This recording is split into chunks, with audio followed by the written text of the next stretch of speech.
वह मैंने डिस्कस किया था कि जो हम फेयर वैल्यू कैलकुलेशन करते हैं उसमें हमारे पास तीन अलग अलग प्रेफरेंस लेवल हैं या तीन अलग अलग तरीके हैं। एक होती है मार्केट वैल्यू अप्रोच, एक होती है इनकम अप्रोच और एक होती है कॉस्ट अप्रोच। ठीक है। मार्केट वैल्यू अप्रोच का मतलब हो गया कि हम market value of similar asset लेंगे। इनकम अप्रोच का मतलब हो गया उस असेट से जो फ्यूचर के कैश फ्लो जनरेट होंगे उसकी प्रेजेंट वैल्यू अगर हम ले लें तो वो हमारी fair value as per income approach हो गई। और एक कॉस्ट अप्रोच, कॉस्ट अप्रोच केवल तभी अप्लाई होगी जब मार्केट वैल्यू और इनकम अप्रोच दोनों नहीं लग पा रही हैं। तो उस असेट की जो रिप्लेसमेंट कॉस्ट है हम उसे क्या करेंगे, फेयर वैल्यू कैलकुलेशन के लिए काम में लेंगे।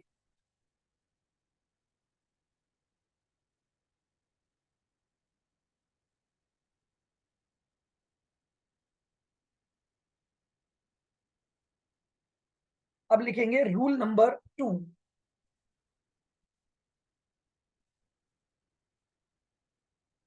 सर रूल नंबर 1 क्या है? यही तो था, टेक्निक्स को मैंने रूल नंबर 1 जो डाला है ना वो रूल नंबर 1 टेक्निक्स का था कि कौन को भाई अपना रिस्ट्रिक्शन वाला। Third point. सुनो सुनो, रूल 1 में बेसिकली थर्ड पॉइंट था हमारा, जो वैल्यूएशन टेक्निक है वो बेसिकली रूल 1 था हमारा कि भाई हमने ये समझ लिया कि भाई हमें फेयर वैल्यू पर लेना है। ठीक है। अब अगर फेयर वैल्यू पर लेना है तो फेयर वैल्यू के लिए मेथड कौन सा काम में लेना है ये रूल 1 है। चाहो तो आप हेडिंग डाल सकते हो मेथड ऑफ फेयर वैल्यूएशन, या चाहो तो रूल मत डालो, सीधे पॉइंट डाल लो कि पॉइंट नंबर थर्ड हमारा क्या है, वैल्यूएशन टेक्निक्स का है। अब सर लिखो। हाँ जी। आपने फर्स्ट तो लिखवाया था, वो पहले वो पूरा टेबल बना के फिर रूल 1 करके लिखवाया था, if restriction is impose on entity वाली लाइन। वो तो अलग था, वो तो हो गए दो, वो तो रूल खत्म हो गए। फिर उसके बाद आपने सेकंड पॉइंट डलवा के हाउ टू मेजर ये लिखवाया था, वैल्यूएशन टेक्निक्स। अच्छा उसमें लिखवा दिया क्या, ठीक है, तो वैल्यूएशन टेक्निक हाँ। हो गई है, तो फिर पॉइंट नंबर 4 डाल लो आप। 3। क्यों?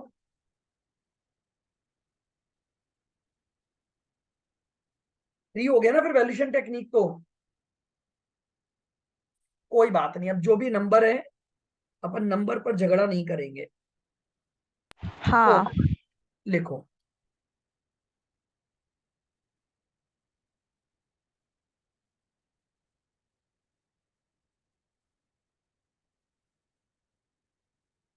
Pair value measurement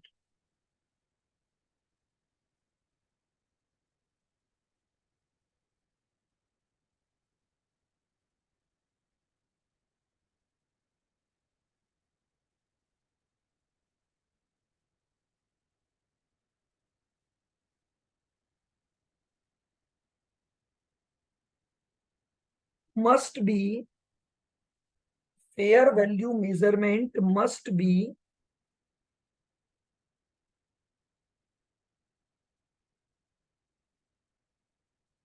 according to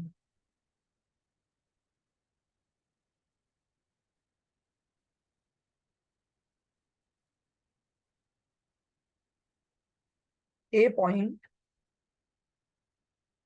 if active market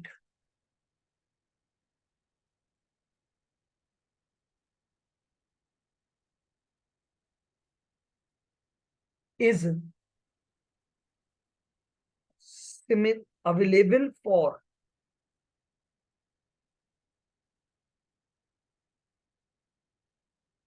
similar asset,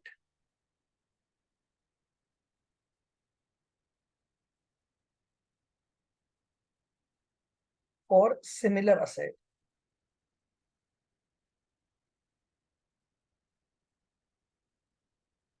ठीक है, अब ध्यान से समझना, अगर मान लीजिए हम जिस असेट की फेयर वैल्यू मेजर करना चाहते हैं, सबसे पहले हम देखेंगे क्या उसका एक्टिव मार्केट अवेलेबल है क्या। एक्टिव मार्केट का मतलब है मार्केट में उसी तरह की जो सिमिलर असेट हैं या आइडेंटिकल असेट हैं, क्या उनका ट्रांजैक्शन हो रहा है क्या। तो ऐसी सिचुएशन में market value of such a similar asset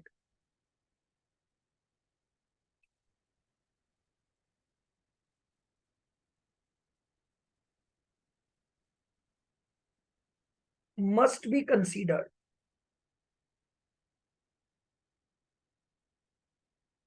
कोई समस्या ही नहीं है। अगर एक्टिव मार्केट अवेलेबल है तो इसका मतलब मार्केट में वो प्रोडक्ट एक वेल नोन प्रोडक्ट है, मैं आसानी से उसी वैल्यू को क्या कर सकता हूं, अपने वैल्यूशन के लिए, फेयर वैल्यू मेजरमेंट के लिए काम में ले लूंगा।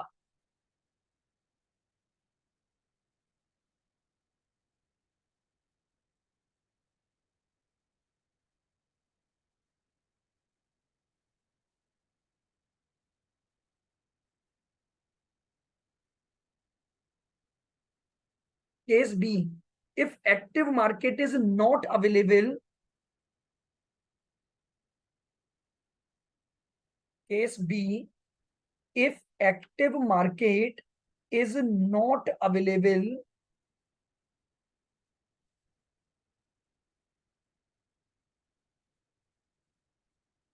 then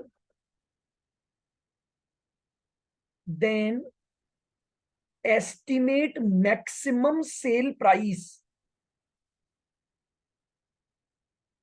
estimate maximum sale price or minimum payment amount if active market is not available,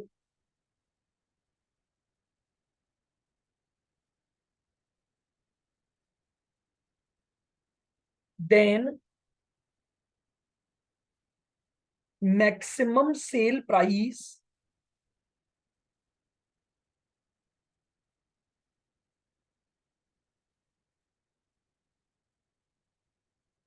sir estimate maximum बोला, क्या?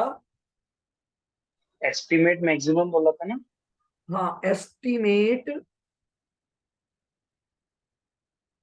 मैक्सिमम सेल प्राइस ब्रैकेट में लिख लेना असेट के रेस्पेक्ट में, oblique minimum payment price,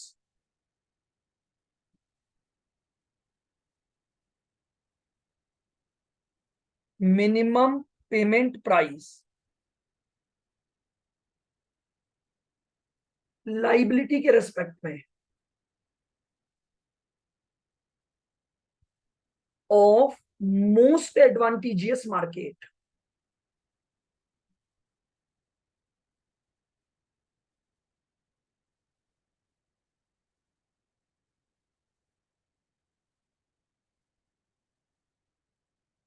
most advantageous market.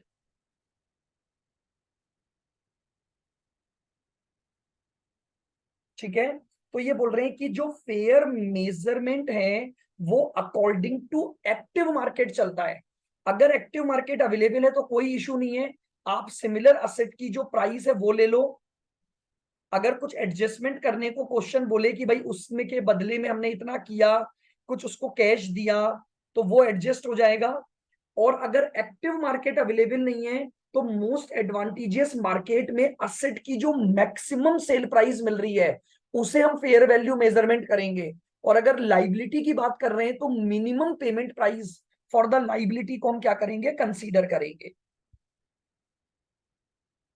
Sir एक चीज का कंफ्यूजन हो रहा है। हाँ बोलो। आपने इससे पहले वो टेक्निक्स लिखवाए, उसमें 3 बिल्कुल। प्रेफरेंस लिखवाए, हाँ। तो सर ये भी तो फेयर वैल्यू को ही मेजर कर रहे थे ना, फिर ये नीचे अरे वाला अरे क्या है? रुको रुको रुको, यही तो बता रहा था अभी मैं। अच्छा। मार्केट वैल्यू अप्रोच लगेगी आपकी। हाँ। मार्केट वैल्यू के इसमें दो सिचुएशन है ना, कि एक्टिव मार्केट अवेलेबल और अच्छा एक्टिव अच्छा। Market not okay available. Sir.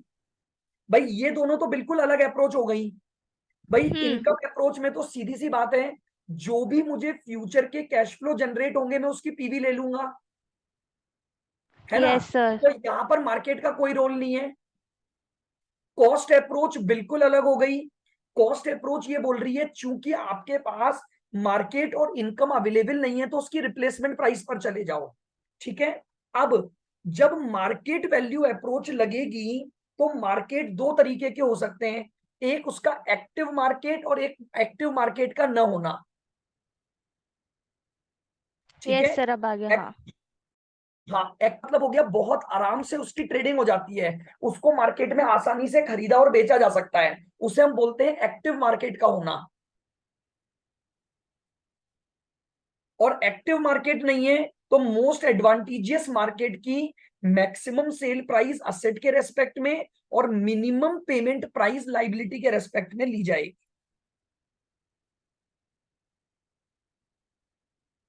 Point number next, fifth,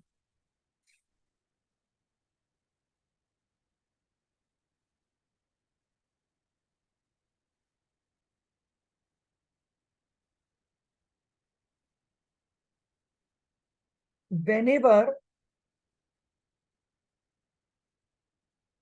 any single asset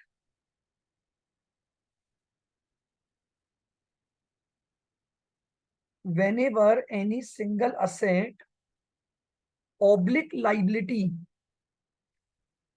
whenever any single asset oblique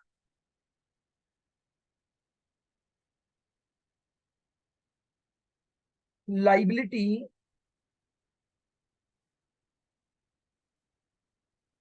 having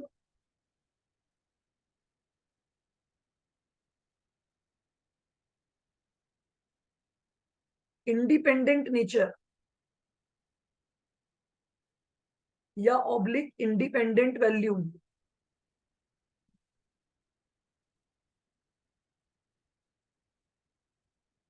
then fair value must be calculated separately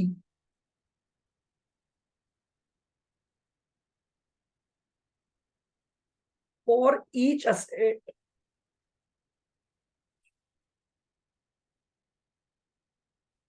oblique each liability।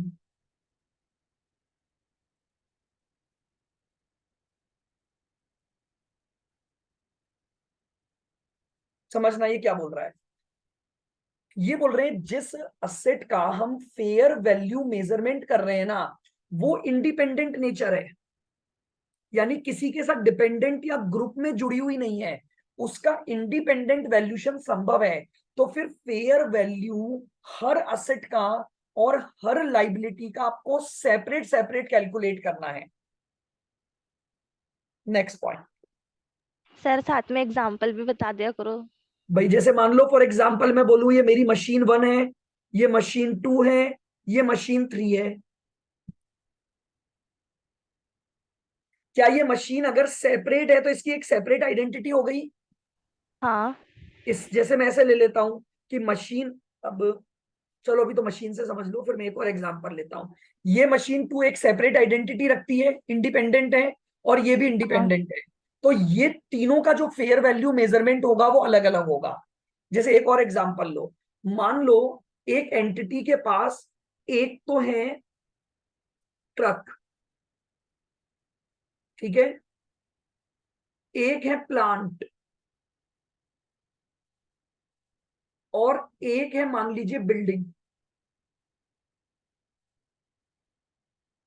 अब मुझे बताओ क्या ये तीनों independent nature की हैं। हाँ सर। तो इन तीनों का वैल्यूशन सेपरेट सेपरेट किया जाएगा। अब इसी तरह से मान लो आप एक लाइबिलिटी की बात कर रहे हो, ये आपका एक क्रेडिटर है जिसको आपको पेमेंट करना है मान लो, ये आपका एक बैंक लोन है। क्या ये लाइबिलिटी क्या है आपकी, सेपरेट है, तो मेजरमेंट मस्ट बी सेपरेट। वो बोल रहे कोई भी असेट या लाइबिलिटी अगर इंडिपेंडेंट नेचर या वैल्यू रखती है तो उसकी जो फेयर वैल्यू आप कैलकुलेट करोगे वो क्या करोगे,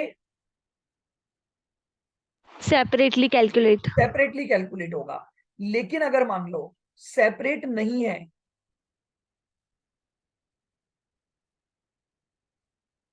if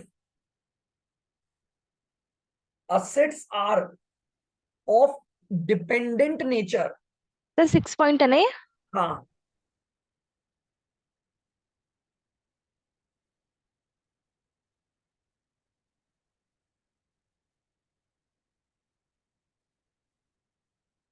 डिपेंडेंट और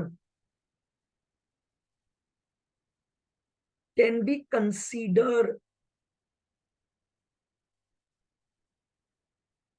only in groups या group, then fair value must be calculated for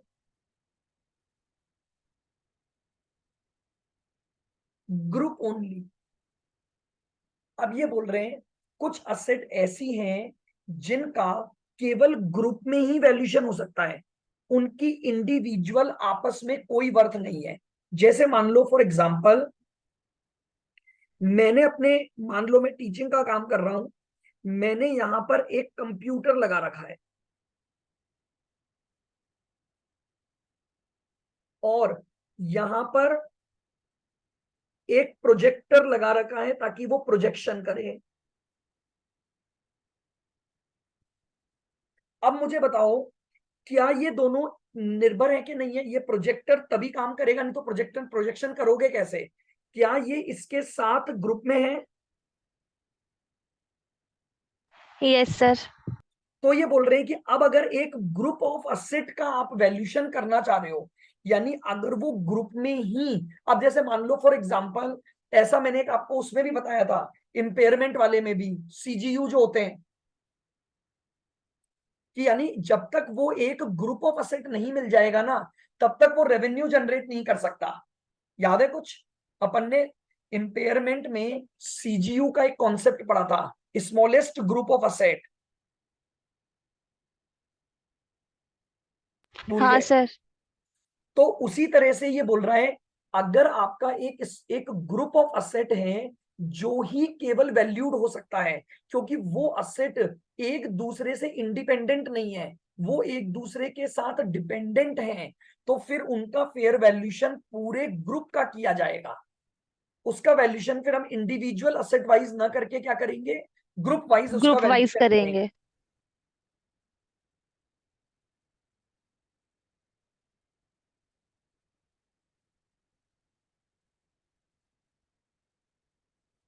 clear?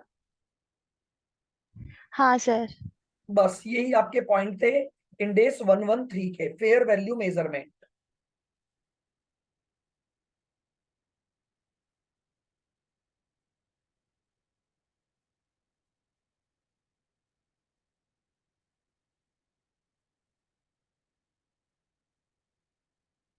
Basically ये जो सर एक इंडेस, चैप्टर क्या चीज? ये होगा। हाँ, इस इंडेक्स में आपसे शॉर्ट नोट पूछा जाएगा, फेयर वैल्यू मेजरमेंट को समझाओ या इसके मेथड समझाओ। सर इसमें कोई प्रैक्टिकल क्वेश्चन नहीं बनते? प्रैक्टिकल एक्चुअली में अवेलेबल ही नहीं है इनके। देखो अब वही बात है कि प्रैक्टिकल में तो ये होगा कि वो फेयर वैल्यू की कैलकुलेशन करवा सकता है आपसे इनकम अप्रोच से, तो वो सिंपली आपकी डिस्काउंटेड कैश फ्लो टेक्निक हो जाएगी। सर मॉड्यूल में भी नहीं है क्या? नहीं, ओके। पुराने मॉड्यूल में भी नहीं है, उसमें भी ये थ्योरी आता था बस केवल। ठीक है सर। चलिए आगे बढ़े।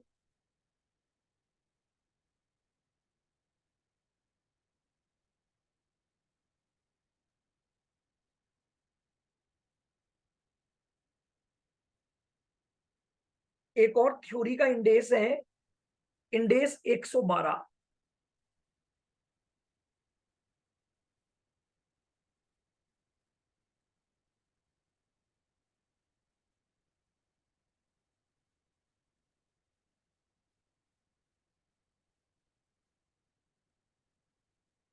इंडेस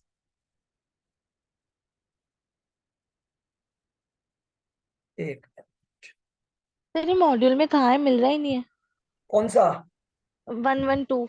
112 है ना, कंसोलिडेशन के लास्ट में बस एक पैराग्राफ का है ये, तो मुझे एक पैराग्राफ का ये बस डिस्क्लोजर रिक्वायरमेंट ऑफ अच्छा कंसोलिडेटेड अच्छा। बैलेंस शीट का, तो ये उसके साथ मिलेगा आपको। जो स्पेसिफिक इंडेक्स थे वो तो हो गए आपके। देखो आपके स्पेसिफिक इंडेक्स में क्या क्या था आपका, एक तो इंडेक्स 8 था, उसके बाद 12 है, 16 है, फिर जो आपका 116 है। 108, 116, 115, 102, 36, 38, और 23। 21 और 23, ये सारे हैं आपके। इनमें से आप मान के चलो practical purpose, practical purpose, practical purpose, practical, practical, practical, practical और प्रैक्टिकल। रेवेन्यू वाले में आएगी कोई छोटी मोटी केस स्टडी आ सकती है तो ये भी प्रैक्टिकली, बट ये केस स्टडी बेस्ड प्रैक्टिकल आएगा। 108 में भी बन सकता है, सेगमेंट रिपोर्टिंग का है तो प्रैक्टिकल। अब प्रॉब्लम ये है, ये पूरा थ्योरी ही बनेगा और 113 थ्योरी बनेगा। ठीक है, अब प्रॉब्लम क्या है, मॉड्यूल में इसके प्रैक्टिकल अवेलेबल नहीं है, इसका एक प्रैक्टिकल है, 116 के भी एक प्रैक्टिकल है, इसके प्रैक्टिकल अवेलेबल नहीं है, इसके प्रैक्टिकल अवेलेबल नहीं है। तो बेसिकली आपने इसके कॉन्सेप्ट पढ़ लिए, थोड़े बहुत प्रैक्टिकल क्वेश्चन जो मैं आपको दूंगा वो जरूर करने हैं ताकि उस पर बेस्ड कोई क्वेश्चन आए तो आप कर पाओ। ये यूनिट आपकी 25 नंबर दिलाएगी आपको।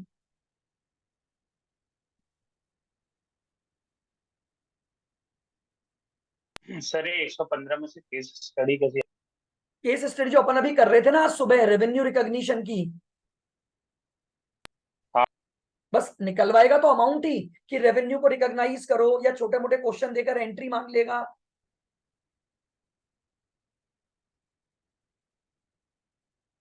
ये आपका 20 नंबर लेगा,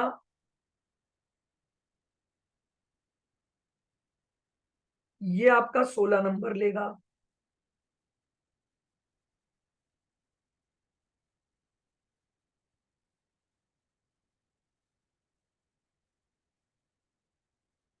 गवर्नमेंट अकाउंटिंग 10 से 12 नंबर का आएगा।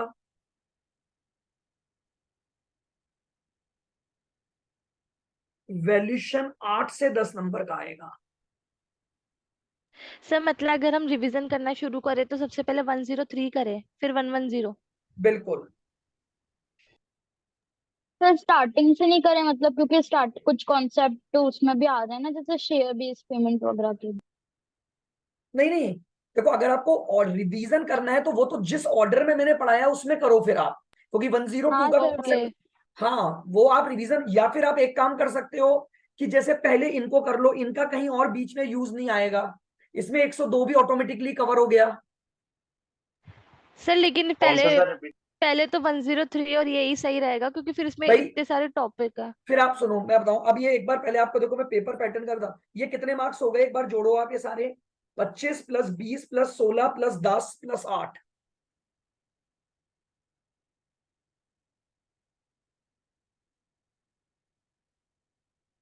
79। 70। अब देखो 79 मार्क्स तो आपका ये हो गया, अप्रोक्स 80 नंबर तो आपके ये हो गए।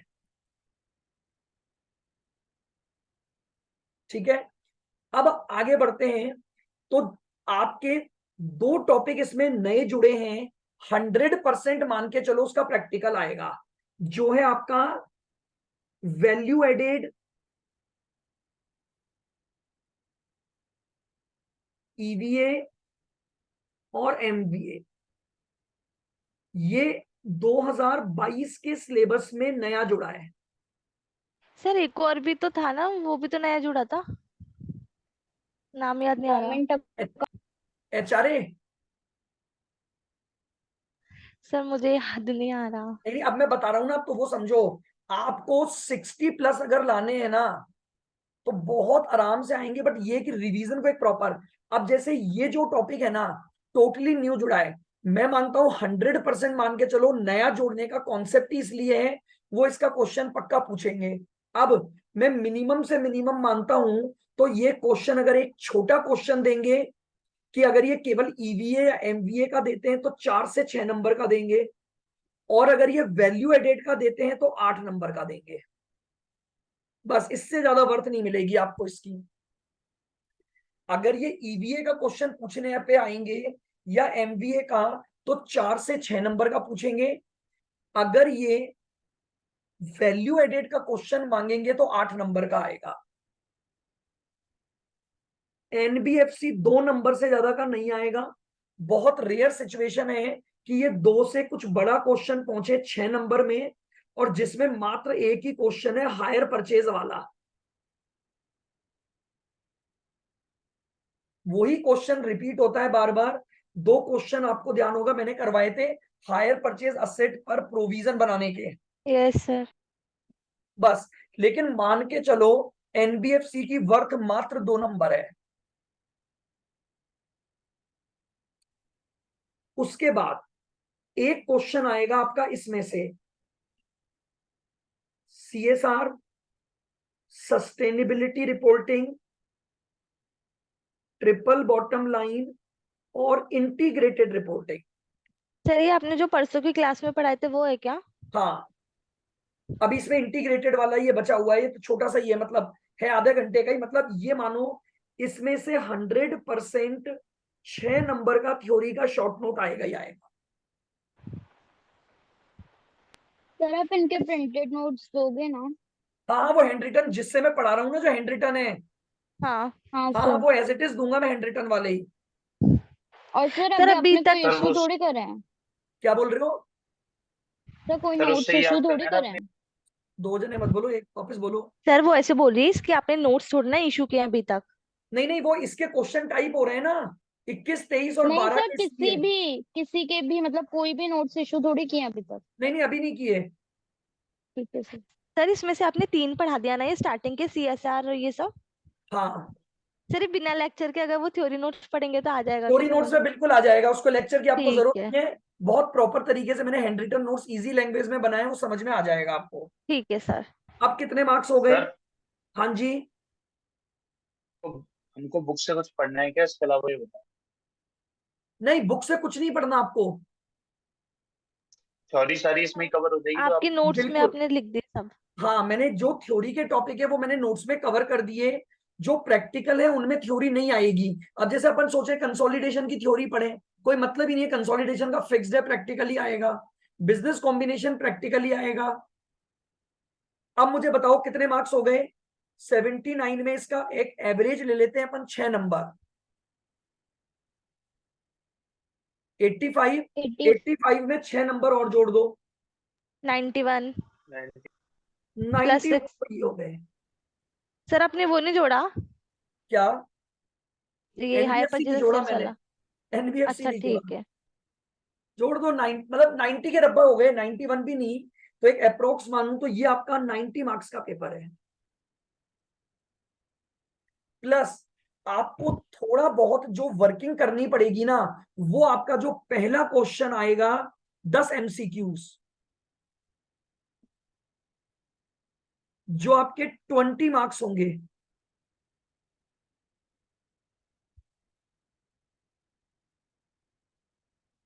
सर इसको पहले तो मॉड्यूल से पढ़ ले, इसके वो बिट क्वेश्चन वाला पीडीएफ भी है क्या? मतलब पुराने नहीं, सिलेबस का तो था। वो तो पुराने सिलेबस का है। इसके एमसीक्यू की बुक मैं तैयार कर रहा हूं, बट थोड़ा टाइम लगेगा एमसीक्यू बुक में। तो अभी तो मैंने मात्र 2 टॉपिक के एमसीक्यू बनाए हैं। सर एग्जाम के 3। सर एंड तक दे दोगे ना? एंड तक नहीं, मैं तो अगले महीने ही दे दूंगा। हाँ सर, क्योंकि वैसे भी अभी तो करने वाले हैं नहीं, अभी तो ये हाँ बड़ा बड़ा भाई, एग्जाम हाँ है। सर अभी हाँ। अगर भाई देखो, दूसरा ऑप्शन ये है कि अगर आप चाहो तो मैं चैप्टर वाइज भेजता जाऊं, अगर आपको करने हो अभी, अगर आप ये पढ़ रहे हो तो। नहीं नहीं सर, सर पूरा कंसोलिडेट एक भेज साथ दो, बनाना नहीं अलग ताकि अलग सर मत वो एक है भेजना। ना साथ सही हाँ। रहे वो हाँ, पढ़ने मैं में। वही चीज बोल रहा हूँ, क्योंकि मैंने, भाई देखो, अगर ये आपने ना 10 नंबर के मतलब 20 नंबर के जो एमसीक्यू स्ट्रॉन्ग हो गए ना आपके, तो आप ये मान लेना किसी भी हालत में आराम से 65 से 70 मार्क्स तो मिनिमम आएंगे आपके। यस सर, यही पास कराते हैं मोस्टली। एमसीक्यू ही पास कराएंगे अगर पूरे आउट ऑफ फुल आ गए तो। हाँ सर, यही भरो। तो मतलब क्वालिटी पर जाओ कि भाई हाँ, हमें इतने टॉपिक जो हैं, अब मुझे बताऊं मैं आपको, अब मान लो जैसे 10 नंबर का आपका थ्योरी का टॉपिक बचता है एक, वो किसी में से भी, जैसे मान लो हो सकता है वो 113 का आ जाए, हो सकता है वो इंडेस 8 का आ जाए, हो सकता है वो 112 का आ जाए, हो सकता है वो कोई और थ्योरी भी आ जाए।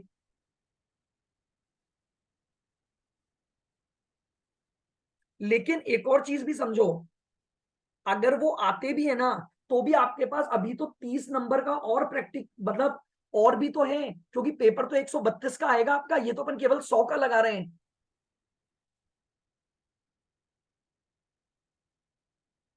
Yes sir.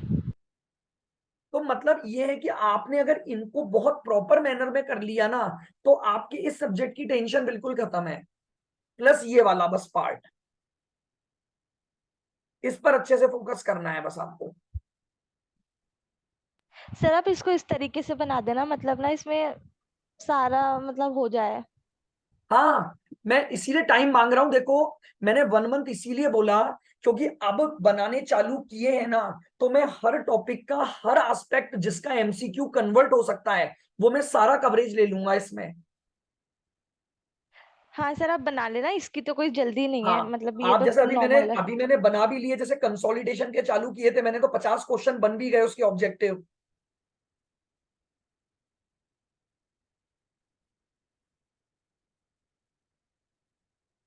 तो और ये सर आपको अगर सर ये कुछ आया इंडेक्स। नहीं, फिर सोल्यूशन की नीड हुई तो किसमें, एमसीक्यू में। सर आप एमसीक्यू में जो एमसीक्यू में प्रैक्टिकल है सोल्यूशन भी तो उनके डालोगे। सॉल्यूशन उसके साथ ही हैं।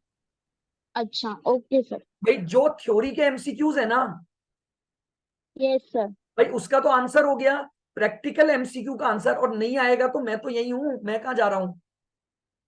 सर आपको एक क्वेश्चन बोला था आपने, अभी तक भी नहीं भेजा। अरे टाइम मिल, अभी मुझे सर बताओ मेरी हाँ बस। classes- सुनो, अभी अब ये क्लासेस कम हो हाँ जाएंगी ना मेरी, क्योंकि मेरा, हाँ सर, आप मतलब भेज देना, मतलब अभी तो नहीं पढ़ रहे पर उसको रिक्वायरमेंट पड़े।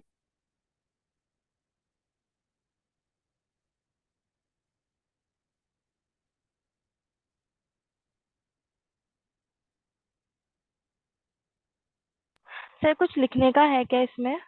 कुछ नहीं है वो तो ठीक है। देखो अब अपने है तो मैं इसको बता रहा हूँ, अदरवाइज तो हो गया वैसे तो। मतलब देखो, मैं क्या बताऊँ ना, आपने 90+ मार्क्स का पेपर पूरा कवर अप कर लिया है, इवन 100 ही हाँ मानो। अगर मैं 132 के हिसाब से बोलूँ ना, तो आपने 100 मार्क्स का पेपर कवर कर लिया पूरा। 132 में से करोगे तो 100 का ही, सारा आता भी होगा तो भी 100 का ही करके आओगे वहां पर। सर थ्योरी पहले अटेम्प्ट करनी है तो कराई। नहीं, एक्चुअली में देखो सीएफआर में जो है ना, अब देखो एक्चुअली में यहाँ पर जो थ्योरी का कंटेंट है ना, वो इन्होंने कम रखा है। तो वो मान के चलो, मैं ये मानता हूं, थ्योरी कितनी मानते हो, देखो मैं अगर पास्ट उस पर भी जाऊं ना, मैं मैक्सिमम से मैक्सिमम की बात करता हूं, तो 132 नंबर में से आपकी मैक्सिमम से मैक्सिमम 42 से 45 नंबर की थ्योरी आ सकती है बस। अब मुझे बताओ प्रैक्टिकल पेपर कितना बचा आपका, 132 में से 42 हटाओ। 87।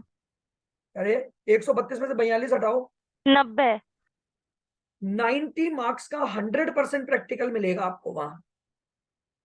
और ये जो 42 नंबर हैं, इसमें से गवर्नमेंट अकाउंटिंग कंफर्म आएगा 12 नंबर थ्योरी में।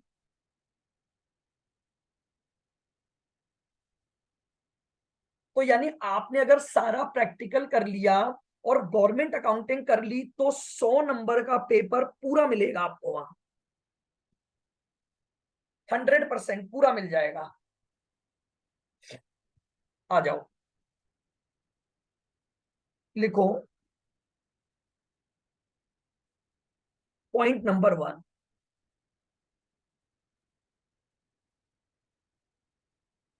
This इंडेस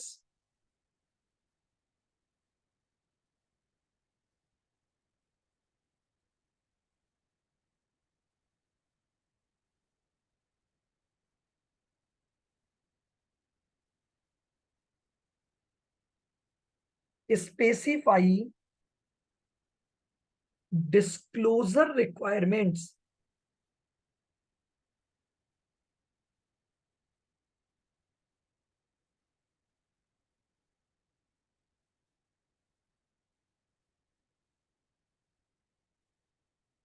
disclosure requirement in respect of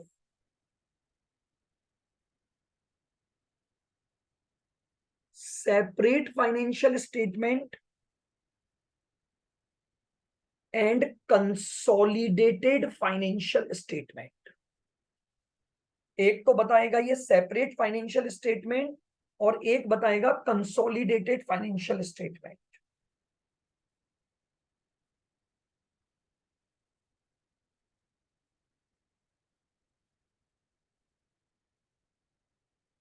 लिखो.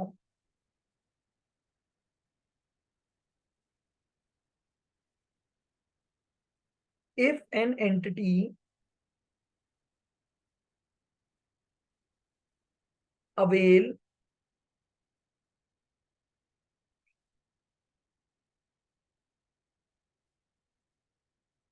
exemption from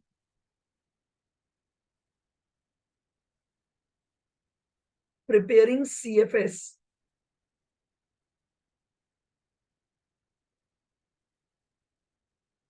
if an entity avail exemption from preparing CFS, then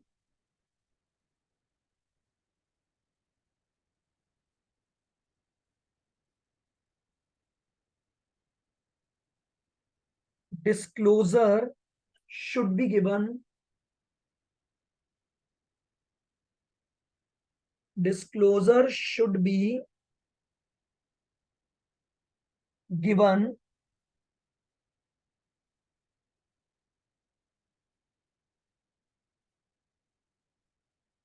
about such exemption.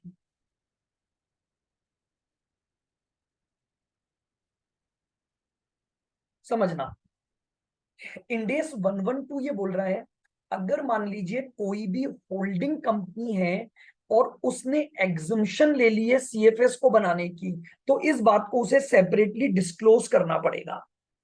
Third point. Sir आप क्या बोल रहे हो? बोल के लिखा दो जल्दी. बोल के लिखा दूं. देखो, हाँ सर, जल्दी जल्दी लिख लेंगे हम. लिस्ट ऑफ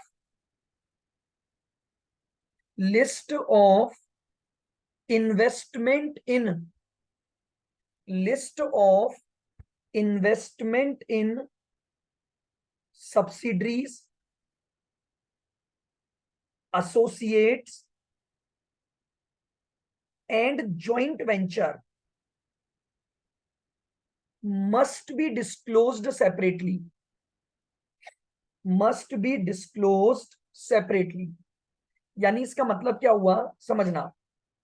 ये बोल रहा है आपने जितनी भी सब्सिडरीज बना रखी हैं अपनी, जितने भी आपके एसोसिएट्स हैं, जॉइंट वेंचर्स हैं, आपको उनकी एक लिस्ट सेपरेटली डिस्क्लोज करनी पड़ेगी 112 की तरह. नेक्स्ट डिस्क्लोजर होगा सम सर? बेसिक. हाँ जी, इसके बाद आप कुछ और पढ़ाओगे क्या? एक टॉपिक और है. अब या तो वो नोट से पढ़ लेना, ऐसे कोई पॉइंट नहीं है उसका. ठीक है सर. सर ये वाली क्लास में अपलोड कर देना, हाँ मैं किसी कर दूंगा कारण से अपलोड. लेनी हाँ पड़ेगी. मैं कर दूंगा ओके अपलोड. सर. लिखो, list of some basic information, list of some basic information regarding subsidiary,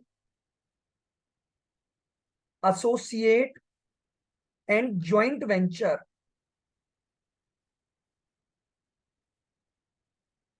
must be given.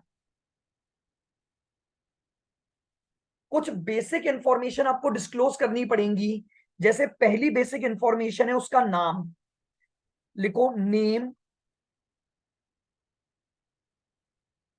दूसरा उसका प्रिंसिपल प्लेस ऑफ बिजनेस बताना पड़ेगा. सर जॉइंट वेंचर के बाद क्या बोला आप?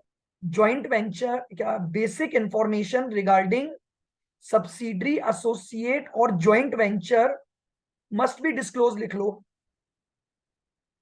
यानी जैसे मान लो आपकी 4 सब्सिडरी हैं, आपके 2 जॉइंट वेंचर हैं, तो आपको है ना क्या करना पड़ेगा, उन चारों सब्सिडरी के नाम बताने पड़ेंगे, उन दोनों एसोसिएट के नाम बताने पड़ेंगे। दूसरा, इन 6 का यानी चारों सब्सिडरी और दोनों जो एसोसिएट हैं, इनका प्रिंसिपल प्लेस ऑफ बिजनेस आपको डिस्क्लोज करना पड़ेगा कि इनका प्रिंसिपल प्लेस क्या है। और एक proportion of ownership. Proportion of ownership का मतलब क्या हो गया,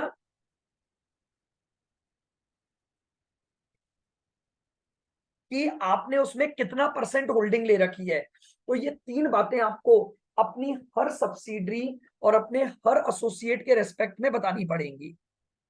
सर क्या बोला आपने, नेम एक और तो आगे क्या नेम, बोला था? एक तो नेम, एक प्रिंसिपल प्लेस ऑफ बिजनेस और एक प्रपोर्शन ऑफ ओनरशिप। ठीक है, ये 3 बातें आपको डिस्क्लोज करनी पड़ेंगी। Next point,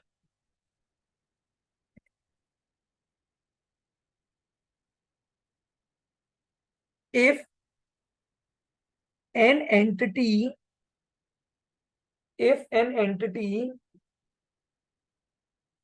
preparing CFS, if an entity preparing CFS should also disclose the following, should also disclose the following: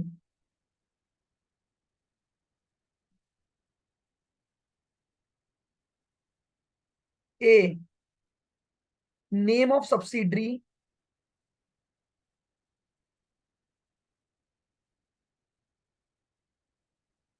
method used to determine the control, method used to determine control, method to calculate NCI, method to calculate NCI, फिर dividend paid और inter company eliminations. इन बातों को separately disclose करना पड़ेगा। Inter company eliminations. Next point. Sir इसका एक बार first फिर से, मतलब ए जो था ना, ए वाला, हाँ, वो ए वाला फिर से बोल दो एक बार प्लीज। ए वाला क्या, सर सेकंड तो था method use for determining control, से पहले वाला जो ए पॉइंट था ना। वो तो name of subsidiary.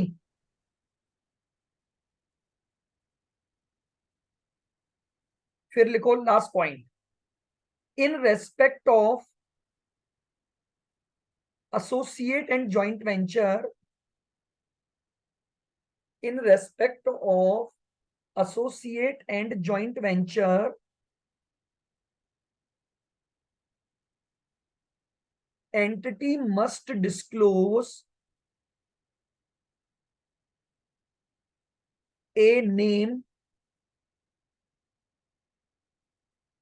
B, nature of relationship, B, nature of relationship, C, principal place of business, C, principal place of business, D, percentage of ownership, percentage of ownership, और equity method, equity method used. लीजिए 112 में बस ये disclosure requirement आपको करनी पड़ती है। यानी इंडेस 112 जो है वो केवल आपके कंसोलिडेशन, जॉइंट वेंचर और एसोसिएट के रेस्पेक्ट में क्या बताता है, डिस्क्लोजर की रिक्वायरमेंट्स को बताता है।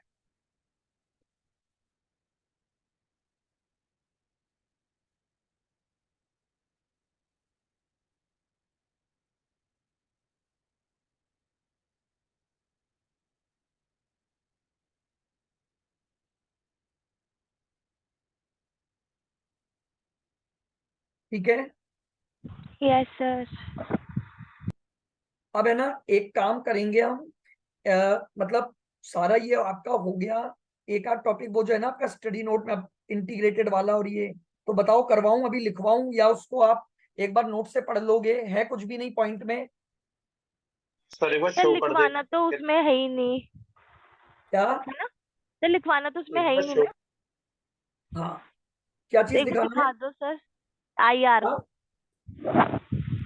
नहीं नहीं, मेरे को हाँ उसके सर पहले, अरे तो नोट्स में बने हुए होते तो फिर मैं तो वैसे ही नहीं पढ़ा देता। अच्छा, बने भी लिखवाने का नहीं मतलब क्या है? होता है? लिखवाने का मतलब क्या होता है? जब बने भी नहीं होते। हाँ, नहीं वो तो मैं बना के उसमें तो आपको दूंगा मैं। तो भाई एक बार या तो ये कर लेना कि वो एक बार आप उसमें से पढ़ लेना, डाउट होगा तो मैं वैसे समझा दूंगा, बाकी हालांकि कुछ भी नहीं है, वो भी एक बेसिक रिपोर्टिंग है आपकी। इंटीग्रेटेड रिपोर्टिंग का मतलब होता है कि आप है ना, नॉर्मली देखो मैं वैसे समझाता हूं। जैसे मान लो फॉर एग्जांपल क्या होता है, एक बिजनेस जब आप रन करते हो ना, तो बिजनेस का ऑब्जेक्ट क्या होता है? ज्यादा से ज्यादा प्रॉफिट कमाना, वेल्थ जा, मैक्सिमाइजेशन। हाँ, ज्यादा से ज्यादा क्या कमाना? प्रॉफिट कमाना। ठीक है। तो इंटीग्रेटेड रिपोर्टिंग ये बोलती है कि आपकी जो रिपोर्टिंग होनी चाहिए ना, वो केवल और केवल बिजनेस के प्रॉफिट व्यू पॉइंट को न होकर उसके सोशल और एनवायरमेंटल एस्पेक्ट को भी क्या करनी चाहिए? कवर करनी चाहिए। इंटीग्रेटेड मतलब आपकी रिपोर्ट फाइनेंशियल और नॉन फाइनेंशियल दोनों एरियाज को क्या करनी चाहिए? कवर करनी चाहिए। उसे हम बोलते हैं इंटीग्रेटेड रिपोर्टिंग। एक मिनट रुको, बाई चांस अगर मेरे पास कुछ लिखा हुआ होगा तो मैं दिखाता हूँ। एक मिनट रुकना आप।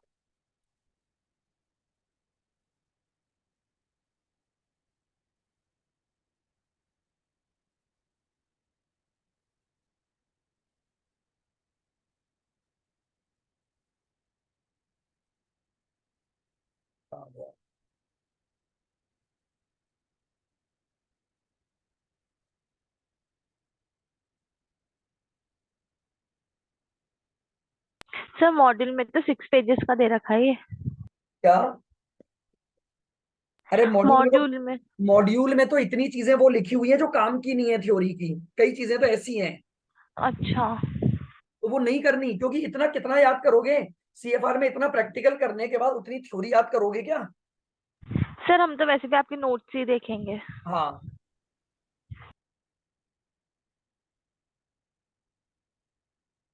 हाँ, तो बेसिकली ये बोलते हैं कि इंटीग्रेटेड रिपोर्टिंग जो इन्होंने नाम दिया ना, वो ये बोल रहे हैं कि आपको है ना अपनी कुछ नॉर्मल प्रॉफिट्स के साथ साथ कुछ और चीजों की भी रिपोर्टिंग करनी चाहिए। एक्चुअली में क्या होता है, एक बिजनेस में 6 तरह की कैपिटल होती हैं जो बिजनेस को क्या करती हैं? रन करती हैं। जैसे एक तो होती है फाइनेंशियल कैपिटल। फाइनेंशियल कैपिटल का मतलब तो क्या हो गया? जैसे आपका इक्विटी है, डेट है। एक होती है आपकी मैन्युफैक्चरिंग कैपिटल। मैन्युफैक्चरिंग कैपिटल क्या होती है? वो असेट जिसका यूज करके आप क्या करोगे?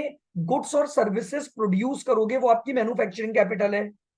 जैसे प्लांट एंड मशीनरी हो गया, इक्विपमेंट्स हो गया, फैक्ट्री बिल्डिंग हो गया। एक होती है इंटेलेक्चुअल कैपिटल।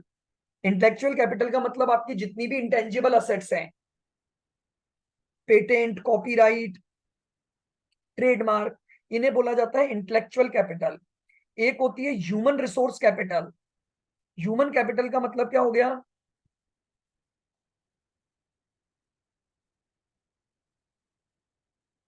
एम्प्लॉय। एम्प्लॉय से रिलेटेड उनकी एबिलिटीज, उनके एक्सपीरियंस, उनकी कैपेबिलिटीज। एक होती है नेचर कैपिटल। नेचर कैपिटल मतलब